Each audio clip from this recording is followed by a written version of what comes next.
رب اشرح لی صدری ویسر لی امری واحلل عقدۃ من لسانی یفقہوا قولی۔ سامعین محترم، حسن خاتمہ، اچھے خاتمے کے متعلق پہلے بھی بیان ہوا، آج بھی انشاءاللہ ذکر ہوگا۔ ہم میں سے ہر مومن مسلمان کو اپنے خاتمے اور اپنے انجام کی فکر کرنی چاہیے کہ دنیا میں رہ کر ہمیں اپنی زندگی کو اللہ تعالیٰ کے احکامات کے مطابق اور حضور علیہ السلام کے تعلیمات کے مطابق زندگی گزارنے کی وہ کوشش اور محنت کرنی چاہیے، تاکہ ہمارا آخری خاتمہ وہ ایمان کامل پر ہو اور کلمہ طیبہ پر ہو اور کلمہ شہادت پر ہو۔ حسن خاتمہ کے جو اسباب ذکر ہو گئے ہیں، انہی اسباب میں سے بنیادی سبب اچھے خاتمے کے لیے وہ ہے آذان، کہ آذان کا سننا اور آذان کا جواب دینا۔ آذان 5 وقت نماز کے لیے اعلان کرنا جو شریعت کی طرف سے مقرر کیا گیا ہے، اور اس آذان میں اللہ تعالیٰ کی نماز کی طرف بلاوا ہوتا ہے، حی علی الصلاۃ، اور نجات اور کامیابی کی طرف بلاوا ہوتا ہے، حی علی الفلاح، کے کامیابی کی طرف آؤ۔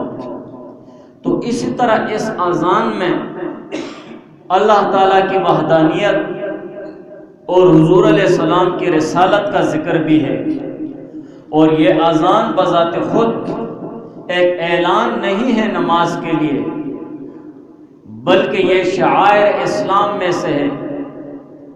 اسلام کو پہچاننے کے نشانیوں میں سے ایک بنیادی نشانی ہے کہ مومن مسلمان اپنی عبادت کے لیے ان الفاظ کے ساتھ مسلمانوں کو آواز دیتے ہیں اور بلاتے ہیں اور اعلان کرتے ہیں، اور یہ آذان اسلام کے بنیادی وہ عقائد اس کی عکاسی بھی کرتی ہے۔ یہ آذان کہ اللہ تعالیٰ وحدہ لا شریک ہے اور حضور پاک صلی اللہ علیہ وسلم اللہ تعالیٰ کے رسول ہے اور بندے ہیں۔ تو آذان یہ ایک بہت بنیادی عمل ہے دین اسلام میں، اور آذان کی بہت زیادہ فضیلت احادیث میں ذکر ہوئی ہے۔ مؤذن کے متعلق معاویہ رضی اللہ تعالیٰ عنہ سے روایت ہے، قال، وہ فرماتے ہیں، سمعت رسول اللہ صلی اللہ علیہ وآلہ وسلم یقول، کہ میں نے حضور علیہ السلام کو سنا، انہوں نے فرمایا، المؤذنون اطول الناس اعناقا یوم القیامہ، کہ جو آذان دینے والے ہیں مؤذنین، یہ قیامت کے دن لوگوں سے لمبی گردنوں والے ہوں گے، لمبی اور اونچی گردنوں والے ہوں گے۔ اور لمبی اور اونچی گردنوں والے ہونے کا مطلب یہ ہے کہ اللہ تعالیٰ ان کو اجر و ثواب بہت زیادہ دے گا، بہت زیادہ اجر و ثواب اللہ تعالیٰ عطا فرمائیں گے۔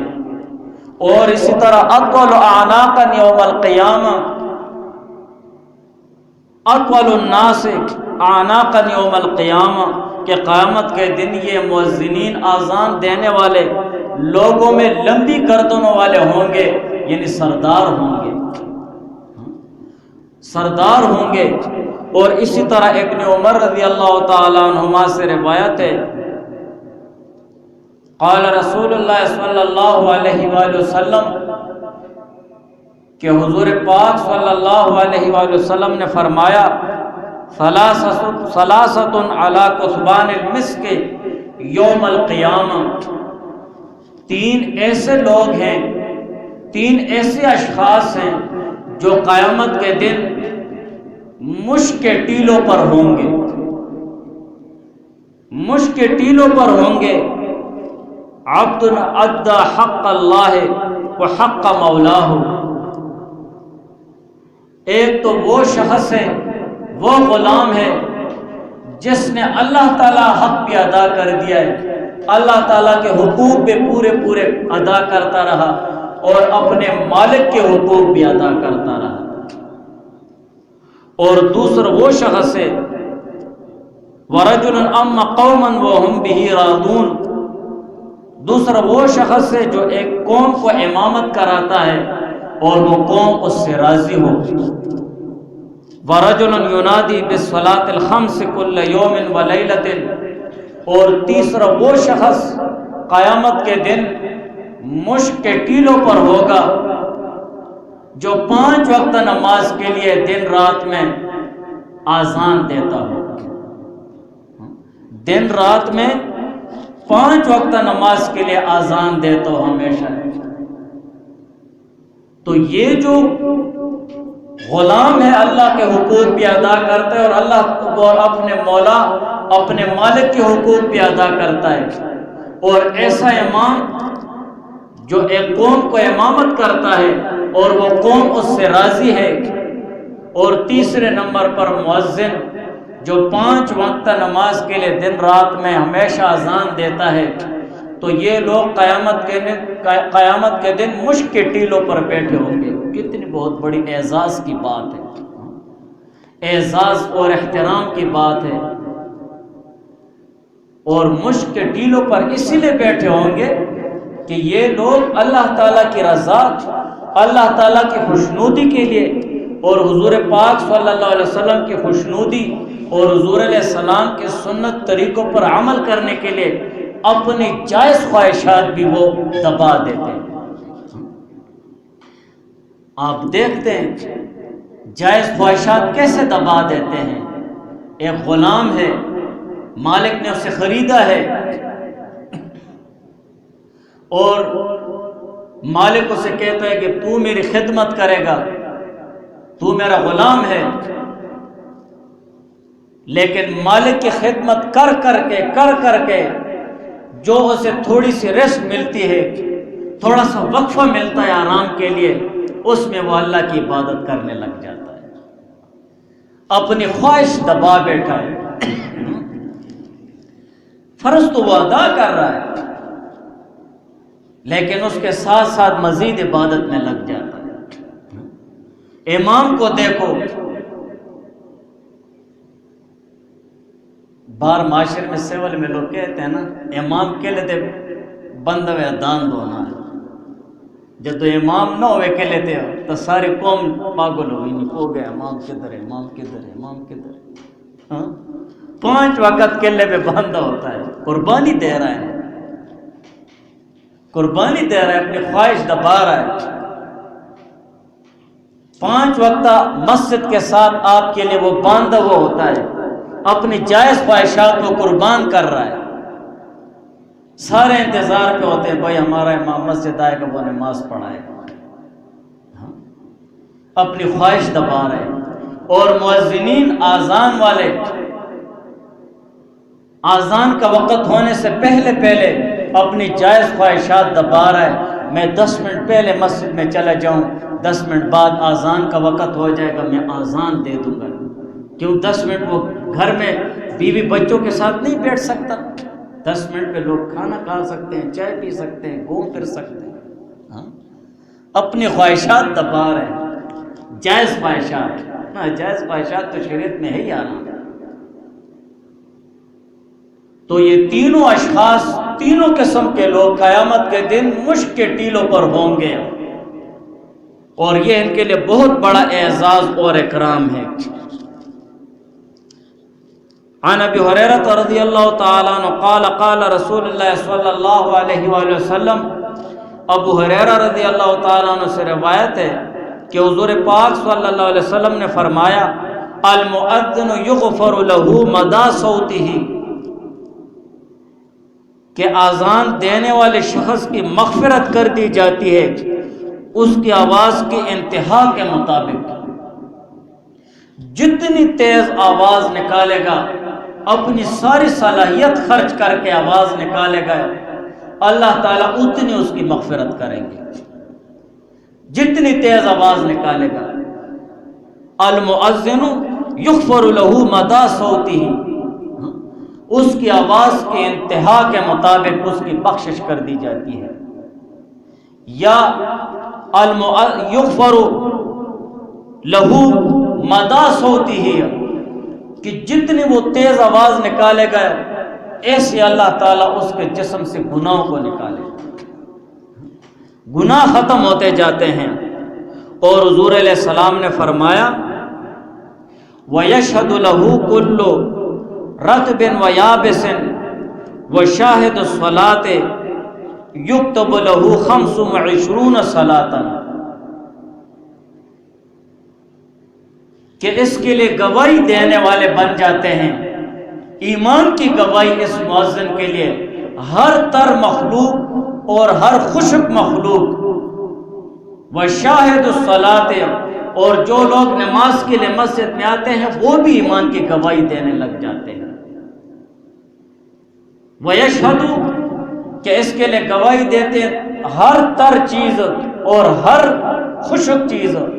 تر سے وہ مخلوق مراد ہے جس میں نمو ہو، جیسے انسان ہو گئے اور نباتات ہو گئے، سارے اس کے لیے گواہی دیں گے، ایمان کی گواہی دیں گے، ایماندار ہونے کی گواہی دیں گے۔ اور ہر یابس، وہ خشک مخلوق، جمادات ہو گئے، پتھر ہو گئے، مٹی ہو گئی، یہ اس کے لیے ایمان اور ایماندار ہونے کی گواہی دیں گے۔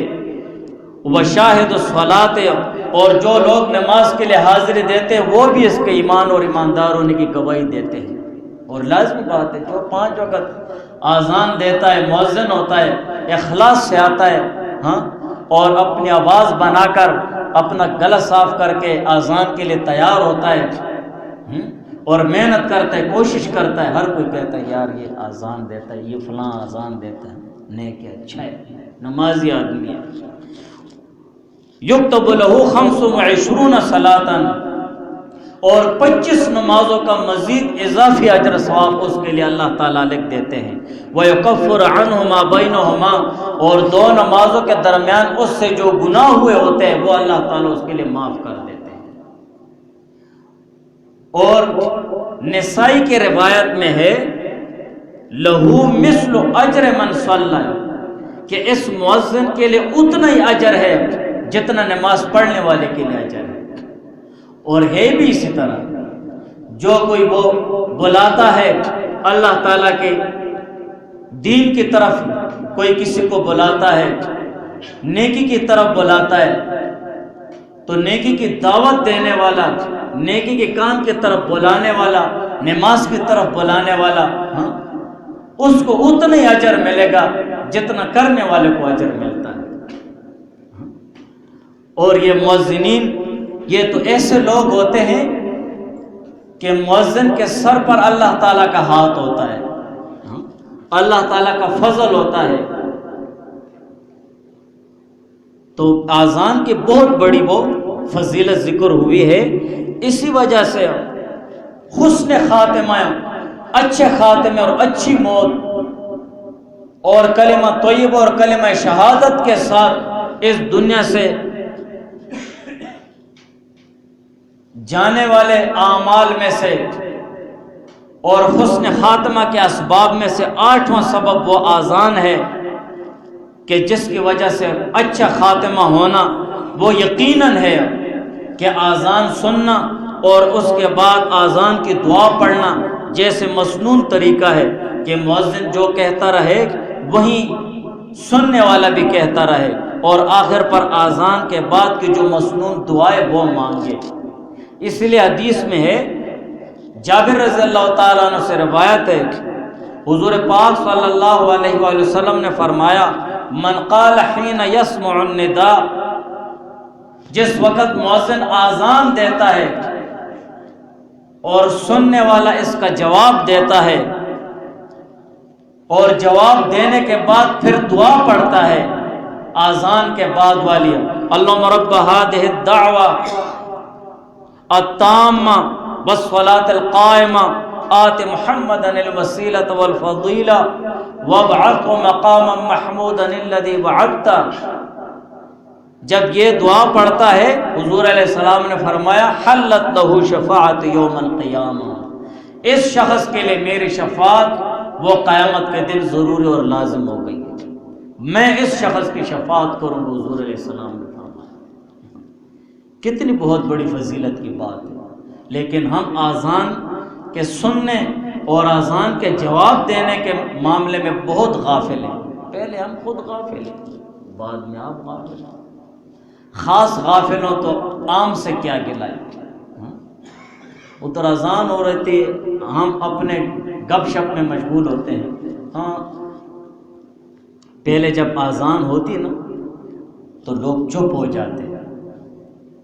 چپ، اذان ہو رہی ہے، اللہ کا نام لیا جا رہا ہے.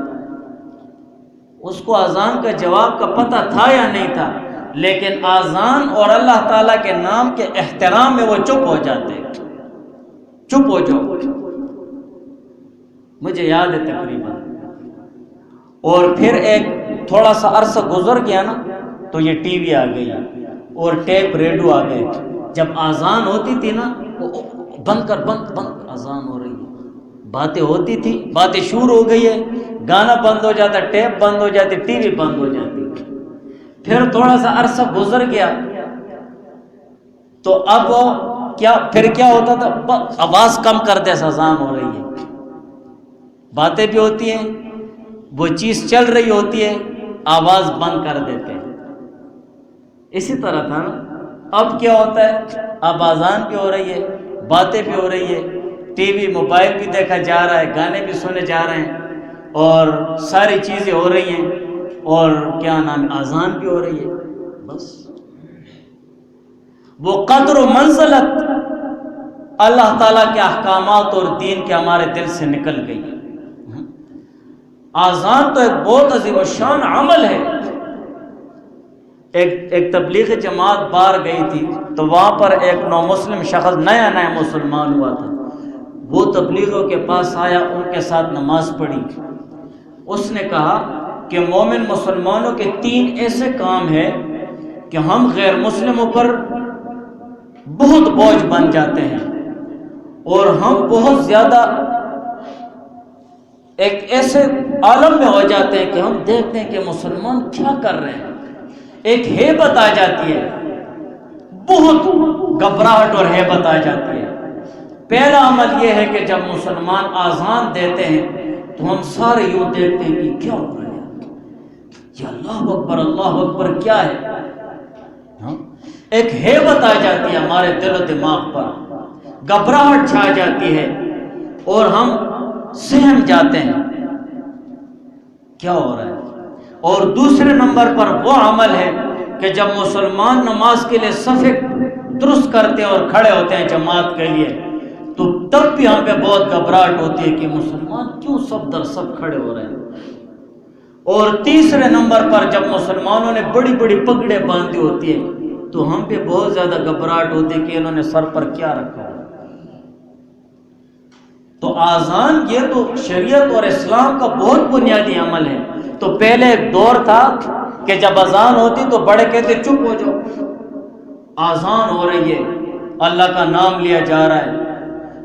اور جب مغرب کی اذان ہوتی چپ، 5 وقت اکٹھے ہو رہے ہیں، اذان ہو رہی ہے، دن کا وقت اور رات کا وقت اکٹھے ہو رہے ہیں. اور پھر ایک دوران آ گیا جب اذان شروع ہوتی باتیں ہو رہی ہیں اور ٹی وی چل رہی ہے، اور وہ ٹی وی چل رہی تو بند ہو جاتی ہے. پھر ایک وقت آ گیا جب اذان شروع ہو گئی، باتیں بھی ہو رہی ہیں، ٹی وی بھی چل رہی ہے، آواز بند کر دی ہے، آواز بند کر دی ہے. پھر اب ایک ایسا دور آ گیا کہ باتیں بھی ہو رہی ہیں، ٹی وی بھی چل رہی ہے، آواز بھی چل رہی ہے. یہ اللہ تعالیٰ کے احکامات کی قدر و منزلت ہمارے دلوں سے نکل گئی ہے. حالانکہ یہی تو چیز ہے. زبیدہ خاتون کے متعلق آپ لوگ جانتے ہیں، یہ خلیفہ ہارون رشید کی بیوی تھی. اس نے حاجیوں کی بہت خدمت کی، بہت نیک کام کیے. جب یہ وفات پا گئی تو کسی نے خواب میں سے دیکھا کہ زبیدہ خاتون تمہیں تو اللہ تعالیٰ نے بخش دیا ہوگا، تو نے تو بہت نیک کام کیے، اور تو نے حاجیوں کے لیے نہر بھی کھدوائی۔ جب پانی کی بہت زیادہ تکلیف تھی تو اس نے خواب میں کہا کہ نہیں، مجھے اللہ تعالیٰ نے اپنے سامنے کھڑا کر دیا، اپنے سامنے حاضر کر دیا، اور اللہ تعالیٰ کی طرف سے حکم ہوا کہ جو نہر تو نے کھدوائی ہے تو وہ تو حکومتی پیسوں سے تو نے کھدوائی ہے، اتنے اتنے نیکی کے کام کیے وہ تو سرکاری پیسوں سے کیے ہیں، لیکن پھر بھی ہم تمہاری بخشش کر دیتے ہیں تمہارے ایک عمل کی وجہ سے۔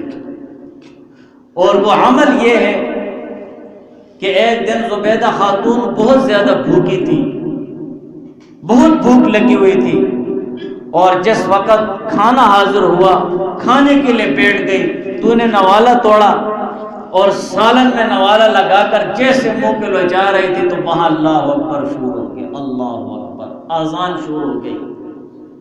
تو زبیدہ خاتون نے دل میں یہ کہا کہ اللہ تعالیٰ کا پاک نام لیا جا رہا ہے اور میرے سر پہ جو دوپٹہ ہے وہ سرک چکا ہے، یہ نہیں کہ بالکل ہٹ چکا تھا، اور لازم بات ہے گھر میں عورتیں ہوتی ہیں کام کاج میں مشغول ہوتے ہیں، بعض اوقات سر سے دوپٹہ ہٹ جاتا ہے، تو گھروں میں عام وہ ہے۔ تو اس نے وہ نوالا واپس رکھا، سر پہ دوپٹہ صحیح کیا، آذان سنی، اللہ تعالیٰ کے نام کی قدر کی، پھر بعد میں کھانا کھایا۔ اللہ تعالیٰ نے فرمایا ہمیں تمہارا یہ عمل پسند آ گیا کہ تو نے میرے نام اس کی قدر اور احترام کیا، اس وجہ سے ہم نے تمہاری بخشش کر دی۔ اور مولانا احمد علی لاہوری رحمہ اللہ تعالیٰ، یہ بہت بڑے عالم اور بزرگ گزرے ہیں، وہ اکثر اپنے بیانات میں یہ کہا کرتے تھے کہ جب کوئی بندہ کسی کام میں مصروف ہو اور آذان آ جائے، آذان شروع ہو جائے اور وہ اس کام کو روک لے، آذان سنے اور آذان کا جواب دے، اور اس کے بعد جو آذان کی دعا ہے وہ پڑھے، وہ فرماتے تھے کہ میرا تجربہ ہے کہ اللہ تعالیٰ اس عمل کی وجہ سے اس بندے کو آخری وقت میں کلمہ طیبہ نصیب فرمائے، آخری وقت میں اللہ تعالیٰ اسے کلمہ شہادت نصیب فرمائیں گے۔ اور یہ جو حدیث ہے حضور علیہ السلام نے فرمایا حلت لہ شفاعتی یوم القیامہ، کہ جو آذان سنے، آذان کا جواب دے، پھر اس کے بعد آذان کی دعا پڑھے، آذان کے بعد درود شریف پڑھے، پھر آذان کی دعا پڑھے، اس کے لیے میری شفاعت واجب اور ضروری اور لازم ہو گئی ہے۔ ملا علی قاری رحمہ اللہ تعالیٰ فرماتے ہیں فیہ اشارۃ الی بشارت حسن خاتمۃ، کہ حضور علیہ السلام کی اس بات سے اس چیز کا اشارہ معلوم ہوتا ہے کہ اس شخص کا خاتمہ اچھا ہوگا، اس شخص کا آخری خاتمہ اور آخری انجام وہ اچھا ہوگا۔ اسی وجہ سے ہمیں اپنے آذان، اس کی قدر اور احترام کرنا چاہیے، آذان کو غور سے سننا چاہیے، اور اس کا جواب بھی وہ مسنون طریقے سے دینا چاہیے۔ میں نے پہلے بھی اس پہ تھوڑا ذکر کیا تھا، احادیث میں ہے نا، جیسے مؤذن جو کچھ کہتا ہے ویسے آپ جواب دیں، اور اس کا طریقہ یہ ہے جب مؤذن کہتا ہے اللہ اکبر، سننے والا بھی کہے اللہ اکبر اللہ اکبر۔ جب مؤذن کہتا ہے اشہد ان لا الہ الا اللہ، سننے والا بھی کہے اشہد ان لا الہ الا اللہ۔ جب مؤذن کہتا ہے اشہد ان محمد رسول اللہ، تم بھی کہو اشہد ان محمد رسول اللہ۔ اگر آپ نے اشہد ان محمد رسول اللہ نہیں کہا اور صرف صلی اللہ علیہ وسلم کہا تو آپ نے حدیث کے خلاف کر دیا۔ حدیث میں ایسے نہیں آیا، حدیث میں ایسے آیا ہے تم کہو اشہد ان محمد رسول اللہ، پھر اس کے بعد جب مؤذن کہتا ہے حی علی الصلاۃ تو پھر تم کہو لا حول ولا قوت الا باللہ، اسی لیے کہ تم جواب دے رہے ہو تو ایک قسم کا مذاق نہ بن جائے نقل۔ پھر جب کہتا ہے حی علی الفلاح تو تم کہو لا حول ولا قوت الا باللہ۔ پھر جب مؤذن کہتا ہے اللہ اکبر تو تم بھی کہو اللہ اکبر اللہ اکبر۔ پھر جب مؤذن کہتا ہے لا الہ الا اللہ تو تم بھی کہو لا الہ الا اللہ۔ اذان کا جواب پورا ہو گیا، اب درود شریف پڑھو حضور علیہ السلام پر۔ اب اس کے بعد آذان کی دعا پڑھو، اللہم رب هذه الدعوة التامة والصلاة القائمة آت محمدا الوسیلۃ والفضیلہ وابعثه مقاما محمودا الذی وعدته۔ اس حدیث میں یہاں تک ہے وعدته، دوسرے احادیث میں انک لا تخلف المیعاد، تو وہ بھی ملا کر پڑھو۔ اس کے بعد آپ جو دعا مانگے، دوسری احادیث بھی ہے کہ جب مؤذن آذان کر لے، حضور علیہ السلام کی حدیث میں ہے کہ کسی نے حضور علیہ السلام سے پوچھا یا رسول اللہ، مؤذن لوگ تو ہم سے فضیلت لے گئے ہیں، اجر ثواب میں آگے بڑھ گئے۔ حضور علیہ السلام نے فرمایا مؤذن جو کہتے ہیں تم بھی اس طرح کہو، اس کے بعد دعا پڑھو اور پھر جو دعا مانگو قبول ہوگی، جو دعا مانگو قبول ہوگی۔ تو آذان کا جواب کا یہ طریقہ ہے، اگر آپ آذان کے دوران اشہد ان محمد، ہم خود کہا کرتے تھے جب ہم نے نہیں پڑھی تھی حدیث، آذان اب بھی ہمارے گھر میں اسی طرح کرتے ہیں۔ میں ابھی جب گیا تھا میں نے کہا اس طرح نہ کہو، اس طرح کہو، انہوں نے کہا ہم ہلے ہوئے ہیں، ہمیں پتہ ہی نہیں ہوتا ہے، اشہد ان محمد رسول اللہ پڑھا جاتا ہے تو صلی اللہ علیہ وسلم کہہ دیتے۔ تو درود شریف اگر آپ نے پڑھ لیا ہے تو گناہ نہیں ہے، لیکن آذان کا جواب نہ ہوا نا، پھر آپ نہیں سمجھے، آذان کا جواب پھر نہیں ہوگا۔ آذان کا جواب جیسے مؤذن کہتا ہے ویسے کہو، آخر میں درود شریف پڑھو، پھر آذان کی دعا پڑھو، اس کے بعد اپنی دعائیں مانگتے رہو نماز تک، تمہاری دعائیں اللہ تعالیٰ اپنے فضل سے قبول فرمائیں گے۔ اور اگر دوران اذان کسی نے درود شریف پڑھ لیا تو کوئی بات نہیں، پڑھ سکتا ہے۔ علماء نے یہاں تک لکھا ہے جب مؤذن کہتا ہے لا الہ الا اللہ تو تم بھی کہو لا الہ الا اللہ۔ اگر مؤذن نے کہا لا الہ الا اللہ اور تم نے کہا لا الہ الا اللہ محمد رسول اللہ تو تو نے حدیث پہ اضافہ کر دیا، اپنی طرف سے اضافہ نہ کرو۔ محمد رسول اللہ لا الہ الا اللہ کا حصہ ہے، لیکن حدیث میں اس طرح نہیں آیا، مؤذن نے جہاں تک پڑھے وہاں تک تم پڑھو۔ تو آذان کا یہ جواب کا طریقہ یہ آپ سیکھ بھی لیں اور اپنے علماء سے بھی پوچھ لو۔ یہاں عصر کے وقت پڑھتے ہیں، اس وقت بھی میں پوری تفصیل وہ بتا دوں گا۔ تو آذان ایک ایسا عمل ہے جو حسن خاتمہ کے لیے بہت زیادہ معاون اور مددگار ہے، اور یقیناً کہ جو شخص آذان اہتمام سے سنے، اس کا جواب اہتمام سے دے اور پھر آذان کی دعا پڑھے، یقیناً کہ اللہ تعالیٰ اپنے فضل سے اس شخص کا خاتمہ وہ بہتر فرمائیں گے اور اچھا خاتمہ فرمائیں گے۔ اس کے